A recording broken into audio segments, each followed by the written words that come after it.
Record. Thank you so much for tuning in to this presentation on self-care. We're excited to be collaborating with Jennifer Leoiki-Drino and her Coaching for Ohana organization in presenting this for you. My name is Margaret Higa. I'm the Executive Director of HAIDA, which is the Hawaii branch of the International Dyslexia Association. There you see HAIDA's mission to increase awareness of dyslexia in our community, provide support for individuals with dyslexia, their families and educators, promote teacher training, and improve literacy for struggling readers. And this presentation just fits so perfectly with that mission, and we're thrilled to be bringing it to you. So now I'm going to turn it over to Jennifer and let her introduce herself and get us started. Thanks, Jennifer. Thank you. Welcome, everyone. So I am Jennifer Leoiki-Drino, and I am the mother of two children, one with learning differences. My daughter has dyslexia. I am a parent advocate and a coach helping people to navigate this journey of dyslexia and finding the services and the care that they need for themselves and their family, their children. I'm very excited to be sharing this presentation on self-care with you today. I'm also the private school representative for SEAC, the Special Education Advisory Council for the DOE, and I'm a HAIDA board member and Public Awareness Committee chair. So first of all, I would just like you to acknowledge yourself for being here and taking the time for you. Self-care will not only help you, but all of those around you. I'd like to start with a grounding exercise to help us to be present in this moment. Place your feet flat on the ground. We're going to take 3 deep breaths. You might want to close your eyes for this. On the inhale, breathe in love and light. On the exhale, breathe out all anxiety and frustrations of your day. Breathing in peace and calm, and exhaling out any angst you're feeling. Breathing in love and healing, and exhaling out all of your fears. Now just breathe normally. As you sit there, feel yourself connected to the surface of your chair and feel your connection to the earth. Feel the earth's energy come up to meet you, knowing that you are always supported by the earth. Really feel your feet on the floor. Take another deep breath here. Open your hands and let them rest in your lap, ready to receive what comes to you today. Lift your chin slightly and drop your shoulders. Say to yourself, I am ready to find ways to take better care of me. Take one more deep breath. And when you're ready, if your eyes are closed, slowly open them. As parents with complex children, self-care can seem like a distant dream. However, just as our children work 5 times harder than a neurotypical child, we as their parents are usually doing the same. So self-care is even more important for us. However, it might look a little different than what we envision self-care to be. It might not start with a grand spa day, but start with acknowledging the life we have. Many people imagine what life as a parent and their family would look like before they ever had children. If you have a child with learning differences, chances are that fantasy is not the reality you have today. A really important step in caring for yourself is to have grace and allow yourself to grieve the life that you had imagined. From there, you need to be honest with what you do have. This can actually be so freeing in changing your expectations and what is realistic for you and your family. If you had the fantasy that when your child started school, you would just drop them off and school would take care of the education, you might help out with homework, you might get to volunteer at school for a fun activity, but that education was just going to be up to the teachers. However, now you have a child with learning differences and you find yourself needing to advocate, go to school planning meetings, worrying about being known as that parent that once again has to call the teacher and say, this isn't working, what can we do? And every time you have to make that call, you feel some level of angst. Just like in any other type of grief, it comes up at different times and it comes up in different layers. An example would be, you've had your school planning meeting before school starts, an IEP, and you think this school year is planned. We've got this under control. Everybody is on board. Things are going to run smoothly. And 2 weeks into the school year, your child comes home crying, stating, I'm not getting my accommodations. I hate school. I don't want to go back. My teacher doesn't understand me. And all of those feelings come back and you're saying to yourself, I can't do this again. I can't go through another meeting. I don't want to be that parent. But you take some deep breaths, you find a way to center yourself, and you step back in and you advocate for your child and you help your child understand it's gonna be okay. When those initial feelings of I can't do this come up, don't shame yourself for feeling it. Use it as a tool to be honest with what is needed to support your family. So this is a perfect time to do an exercise that's called tapping. It's a great self-care tool. It's also called emotional freedom technique. I'll take you through a short tapping exercise. Tapping is an incredible tool to help you release emotions and feelings from the body. It's simple and it can be a great tool for kids too. You start with setting an intention. So we'll set an intention in a moment, but if you look at this diagram here and it has these little dots, these are going to be the areas that we're going to tap on. So we'll start tapping on the side of our hand, what's known as the karate chop area. And we'll move to the eyebrow point, to the outer eye, under the nose, the chin, right at your collarbone. And then you can cross over if you want, right under your arm, where you raise your arm up, and then we'll be back at the top of the head. And we'll go through this a couple times. So you're just gently tapping with a couple fingers on each one of those spots. So our intention that we're going to set today is I have anxiety around my parenting skills. So just think about that statement for a minute.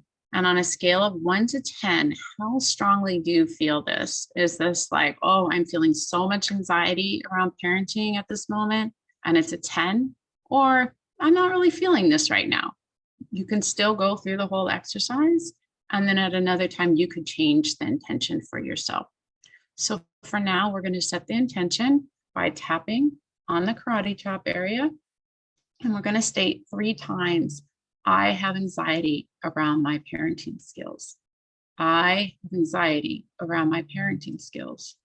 I have anxiety around my parenting skills. And we're going to go to the eyebrow. I'm feeling a lot of anxiety. I'm not sure I'm cut out for this. Can I really do this under the eye? Under the nose, I have anxiety. I'm feeling a lot of pressure right now. At the collarbone, wow, parenting brings up a lot of stuff. Under the arm, I'm feeling anxiety. On top of the head, all over, I am feeling really anxious about my parenting skills.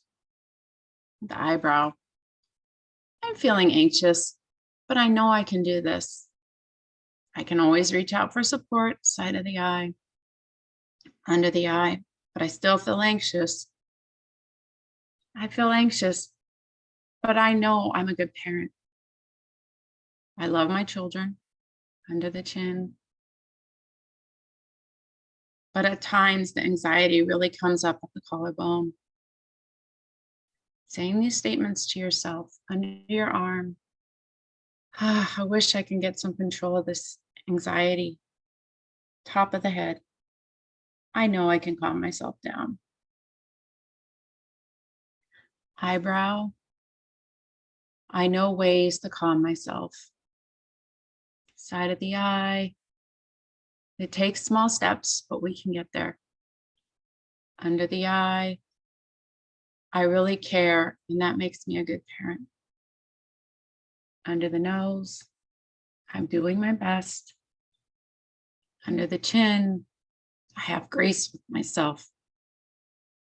Collarbone. There's still anxiety. Under the arm. But I know I can do this. Top of the head. I do not have to do this alone.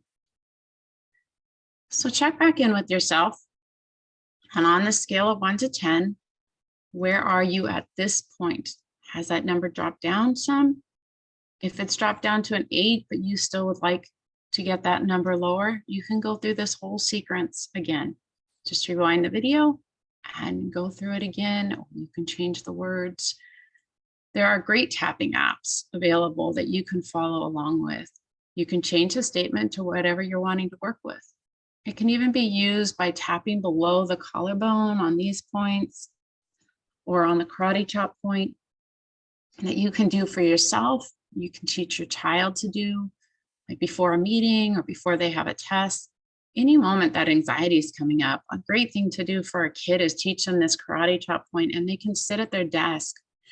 And while they're sitting there and they're kind of feeling anxious, they can just tap on it. And they can even have a statement that I can be calm, or they could just tap on it and it will help relax their nervous system. As parents, someone may say to you, what things can you do that bring you joy? Many of us are like deer in the headlights on this question. We've put ourselves on the back burner for so long, we've forgotten what brings us joy. So I'm going to ask this in a different way. Think about the times in your life you felt joy, satisfaction, passion, excitement. From those memories, make a list of what brings you joy. These do not need to be large moments of joy, but the little things. It could be as simple as a hot shower, feeling the grass under your feet, the sun on your back, a cup of tea in as little as 10 minutes to read a book, watching the sunset, being silly with your kids, cuddling with your kids. Whatever it is for you, there's no right or wrong. Please pause this video and make a list. It would be great if you could get to 20 things. Welcome back. That list is for you to turn to when you need an idea to give yourself a moment to recharge, a moment for you. This could be a really fun exercise to do with your kids. Have them write down 20 things that brings them joy, or things that you can do together. They can turn to this list when they need a mood shift or a perspective change. You're trying to sit down to homework, everything's falling apart, and there's no use moving forward. You can pull the list out and pick something from it and just have everyone reach a calmer state. Another huge area of self-care is knowing you do not have to take this journey alone. It's actually important that we don't do it alone. We're not usually experts in dyslexia or learning differences, and we cannot afford to reach a place of burnout. And we all know if we do everything on our own, that's where we're going to end up. Our kids need us to help guide their path. Seek the people and the things that can help, and take the big leap to ask for help. This can be really hard for some people. It's important to model this for our children.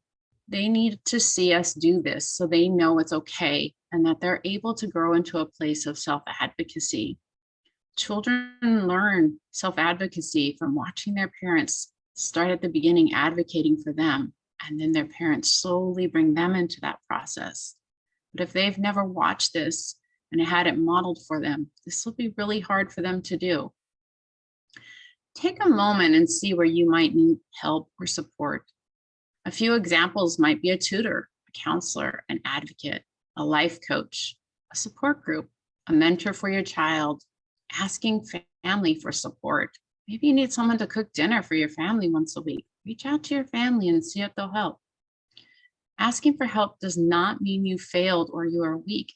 It means you're wanting to make sure your family has what they need to thrive, not just survive. I have to tell you a funny story about this slide right here. I shared my slides with Margaret, and I had spelled dyslexia, all words wrong, myself being dyslexic. And I just had to laugh. If I hadn't have shown the slides to her, that wouldn't have been caught. So even in that moment, it's reaching out for help. And it doesn't mean you failed. It just means sometimes we need a little extra support. Remember, you will make a mistake, and that's okay. We're all learning and all doing our best. Forgive yourself and see what you can change to do differently next time. I think a key piece to acknowledging that you made a mistake is that your child sees it's okay. And one, that they can see that you made a mistake and they can heal from the situation. And two, that they know it's okay when they do it. You may have heard of this great analogy called your big rocks. If you have a jar and you're trying to fit sand, pebbles, and rocks into it, and you start with the sand, move to the pebbles, and then the rock, you'll find the big rocks do not fit. However, if you start with the big rocks and the pebbles, and then the sand, they all fit. This is the same with life. If we prioritize that what really matters first, all the small stuff fits into place. If we're always chasing the small stuff, somehow those big rocks get left for another day. Find your big rocks and put them first. Really important. What really matters in your day, in your week, and where are you going to fit them? So make them your priority. I'm going to end with some additional thoughts of things you might consider as ways to nourish yourself as a parent with complex kids. It's really important that you set a time every day that you will give to yourself. That might mean you start out 5 minutes of yoga or a meditation in the morning. I recommend starting small and finding success. Know what you can truly stick with. That 5 minutes will make a difference. And to go to a huge chunk of time, we both know will not happen on a regular basis.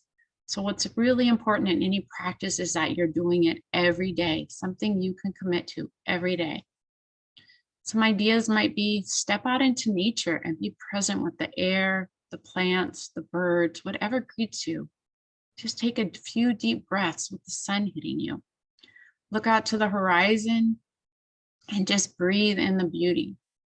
Use an essential oil that calls to you. Rub it in your hands, cup it around your nose, and breathe in that scent. What does that scent remind you of? Rub it on your heart, your spine, the bottoms of your feet if you're needing some grounding. Have a mantra for your day. There's so many you can choose from online. One you might want to use today is, it's important that I take care of me. So just state this throughout the day and start setting intentions of how you're going to do that. Sleep. How can you add a little more sleep to your night if you're not getting enough? Sleep should always be a big rock. We don't want sleep to be sand. What exercise can you commit to each day? A 15-minute walk at lunch, 15 minutes of stretching? Once again, have it be something you can commit to right now. This can grow, but we want success. Time away from family and obligations. Maybe this can only happen once a month, but knowing you have a couple hours to look forward to do what feeds you. And honestly, this could be a Costco run without kids. I mean, sometimes that's the greatest feeling, is just getting something done and not worrying about anyone else. Another great thing to do is to find a support group or a network. Having other parents that are going through the same thing or that have tools they can share with you on the journey of dyslexia is so helpful. Wake your kids up with a meditation. This might sound like, wait, this is supposed to be for me, but that's for my kids. Well, when the pandemic hit and virtual learning started, my kids had a really hard time getting up. There was no motivation. They weren't going to see their friends. They were just going onto an iPad. And so I decided to have them each find a 5-minute meditation online that they liked. And from then on, I bring a phone into each of their room with their meditation in the morning. I put it on, and they wake up to a calming voice, calming music. They may take a few deep breaths during this time, but it's allowing them to wake up slowly in a peaceful way. And from there, I don't hear anymore. I don't want to wake up. It's too early. Leave me alone. I hate school. Whatever it does, they're able to come out in a much calmer space. So it's something I highly recommend trying. Another idea is write a letter to yourself on what you would like life to look like. However, this is a realistic letter. Things and changes you're striving for. One, it honors you. And two, it sets accountability for where you are hoping to move towards. So again, be honest with yourself. What small changes can be made? What do you want life to look like a year from now? And this is something you can look back on. So this is just some ideas I have. Take some time and see what really calls to you, that how you could nourish yourself. As we end, I would like you to put your feet flat on the ground, have your spine straight, and take 3 more deep breaths. On the inhale, filling yourself with love and light. And exhale, letting go of all that does not serve you. Inhaling in peace and calm. Exhaling out all the fears. Inhaling in confidence and belief. And exhaling out any angst. Thank yourself for being here and knowing you are trying your best. And will remember to take a little chunk of each day to do something to care for you. Thank you so much for letting me be a part of your day.